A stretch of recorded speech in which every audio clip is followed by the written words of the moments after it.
તો એક સારા માટે કાઢવામાં આવી. હું મુસલમાનનો દીકરો હોવા છતાં અમે ઇન્દ્ર ભારતી બાપુને અમે બાપ સમાન માની છીએ, બરાબર.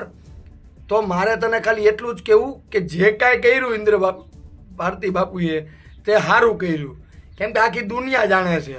અને તું એમ કહેશ કે હું એક સનાતની છું તો હું ભગવો પણ પહેરી લઉં. જો તું ભગવો પહેરી લે એમાં કાંઈ કોઈ વાંધો નથી, બરાબર. તું ભગવો પહેરી લે. જો તારે સવારે ઉઠીને ડ્રગ્સના નશા કરવા, તારે સવારે ઉઠીને દારૂ પીવો, તારે સવારે ઉઠીને સિગરેટ પીવી, એ કાંઈ વાંધો નહીં, બરાબર. અને એ બધું તો ઠીક, તું નશા કરે એનો કોઈ વાંધો નથી, પણ તારે સવારે ઉઠીને અલગ અલગ માણસોના તોડ કરવા એનું શું? નમસ્કાર. આ જે વ્યક્તિ હતો તેનું નામ છે અફઝલ સીધા. તેઓ શું કામ કરે છે તો કે એનું કામ છે કેમેરા સામે એક્ટિંગ કરવાનું. પણ અત્યારે જે છે તેઓ એક્ટિંગ નહોતી કરી રહ્યા, તેઓ વ્લોગ બનાવી રહ્યા હતા અને આરોપ લગાવી રહ્યા હતા કીર્તિ પટેલ પર. કીર્તિ પટેલ એ જ સોશિયલ મીડિયા ઇન્ફ્લુએન્સર જેમનો એક નવો કાંડ જે છે તે અત્યારે ફરી પાછો ચર્ચામાં આવ્યો છે. આ તમે જે વિડીયો સાંભળ્યો અફઝલ સીધાનો, તે આ વાર્તાનો પહેલો ભાગ છે. બીજો ભાગ જે છે તેમાં શું થાય છે એ પણ અમે તમને જણાવીશું. પણ અફઝલ સીધાએ આ આરોપ કેમ લગાડ્યો અને આ વિડીયો કેમ બનાવ્યો તેનું કારણ છે કીર્તિ પટેલ, જેની કારણે અત્યારે ફિલહાલ ચર્ચામાં છે તે એટલે કે શાહી સ્નાન કરવું તેના કારણે તેમની સામે 2 ફરિયાદ પણ નોંધાઈ છે, FIR નોંધાઈ છે. પહેલી પોલીસે જ નોંધાવી અને બીજી જે છે ત્યાંના સંતે નોંધાવી. અને તેની ઉપર જે છે કીર્તિ પટેલે પોતાનો બચાવ કરતા આરોપ મૂક્યો છે ઇન્દ્ર ભારતી બાપુ ઉપર. તેણે ઘણા બધા ગંભીર આરોપ લગાવ્યા છે, પણ હજી સુધી જે કયા આરોપ છે તેની જે છે તે ખુલીને હજી વાત નથી કરી. તેમાં અફઝલ સીધા જે છે તે વચ્ચે આવે છે.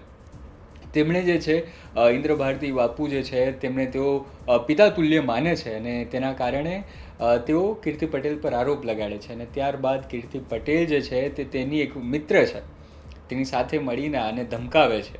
અને ધમકાવ્યા બાદ શું થાય છે તે હવે આગળના વિડીયોમાં જ જોઈએ. સાથે તમારું શું કહેવું છે કીર્તિ પટેલના નવા કાંડ પર તે અમને જરૂર જણાવો અને પહેલાં આ વિડીયો જુઓ. મારું નામ સીધા અફઝલ કારાભાઈ છે. આ તમે જે દવા પીધી છે તે દવા પીવાનું કારણ શું છે? મને આજે છેલ્લા શિવરાત્રિથી લઈને 5-7 દિવસ પહેલાંના એક હું મુસલમાનનો દીકરો છું અને મને એમ લાગ્યું કે આ એક ખોટું થાય છે. અને કીર્તિ પટેલ મીડિયા દ્વારા એવું બોલે છે કે મંદિરોમાં મા બેન દીકરીઓ નાઇટ ડ્રેસ પહેરીને નાહવા આવે છે. તો એનું મને એમ લાગ્યું કે આ વાત ખોટી છે કે હું મુસલમાનનો દીકરો છું તો કોઈ મંદિરોમાં કે દરગાહમાં કોઈ નાઇટ ડ્રેસ પહેરીને તો મા બેન દીકરીઓ જાતી ન હોય.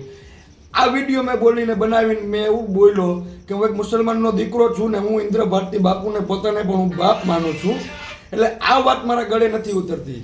તો પછી કીર્તિ પટેલની બેનપણીઓ દ્વારા બધા દ્વારા એક દિવ્યા સાવલાણી કરીને છે, જુનાગઢની વ્યાજવટાનો ધંધો કરે છે.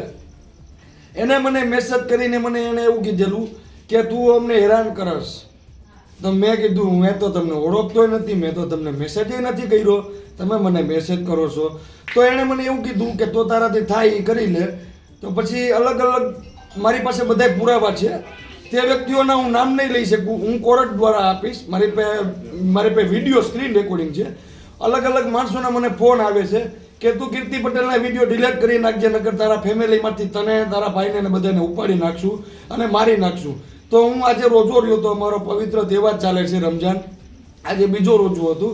હું રોજુ ખોલીને ઘરેથી કીધા વગરનો નીકળી ગયો છું અને મેં મારા ઘરે કીધું છું કે હું હમણાં આવું છું એમ કરીને નીકળી ગયો છું. તો મેં કીધું કે ભાઈ એક કામ કરો ને 5-7 લાખ રૂપિયા હું ભેગા કરીને તમને આપી દઉં છું, મારાથી વધારે થાય એમ નથી.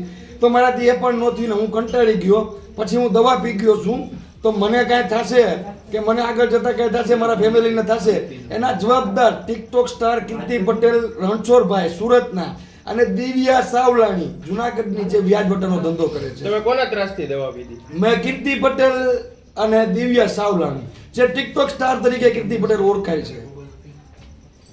કઈ બબલ હતી થોડાક દિવસ પહેલા? મારે થોડાક દિવસ પહેલા આજ બબાલ કે હું મુસલમાનનો દીકરો છું અને સનાતન ધર્મ માટે હું મરવા પણ તૈયાર છું, હું એક એટલો લડવા તૈયાર છું કે સનાતન ધર્મને હું પણ માનું છું, એટલે હું પણ એક મુસલમાનનો દીકરો છું. એટલે મારે 2 હાથ જોડીને એટલું એક નમ્ર અપીલ ગુજરાત પોલીસને કે આ અવારનવાર બધા પાસે પૈસાઓની ખંડણીઓ માગે છે. આની પહેલાં પણ મારી પાસે ફરિયાદ કરેલી હતી મારા ઉપર અને 50 લાખ રૂપિયાની ખંડણી મારી પાસે માંગેલી છે. તેના પણ મારી પાસે બધા એવિડન્સ છે.